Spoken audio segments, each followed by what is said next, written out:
Hello बच्चों, और question is here an allosteric inhibitor of the enzyme act by binding to the. देखिए, सबसे पहले तो हम बात करें, ये हमारे पास में एंजाइम्स हैं फॉर एग्जांपल।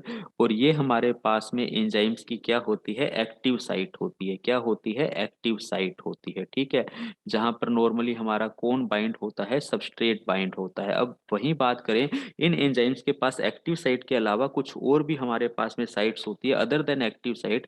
उसे हम क्या कहते हैं, उसे हम एलोस्टेरिक साइट्स कहते हैं। एलोस्टेरिक साइट क्या होती है, अदर देन हमारे पास में क्या होती है, एक्टिव साइट्स होती हैं। ठीक है, अब अगर हम बात करें, हमारे पास में कोई सब्सटेंसेज है और वो इन्हिबिटर की तरह काम करता है, और वो किसकी तरह काम करता है, इन्हिबिटर की तरह काम करता है।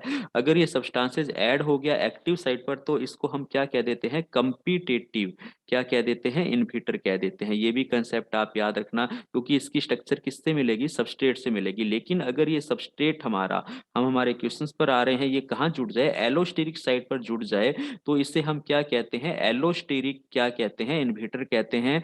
और ये जो एलोस्टेरिक इन्हिबिटर होते हैं ना, यही वास्तव में हमारे पास में क्या होते हैं, नॉन कम्पिटिटिव इन्हिबिटर भी होते हैं। क्या होते हैं, नॉन कम्पिटिटिव इन्हिबिटर भी होते हैं। तो ये जो हमारे पास एलोस्टेरिक इन्हिबिटर होते हैं, ये सबस्ट्रेट की साइट पर या सबस्ट्रेट से कभी नहीं जुड़ते, प्रोडक्ट से भी नहीं जुड़ते हैं, कैटालाइटिक साइट पर भी नहीं जुड़ते। कैटालाइटिक साइट सीधे सीधे शब्दों में कहें, हमारे पास में एक्टिव साइट है।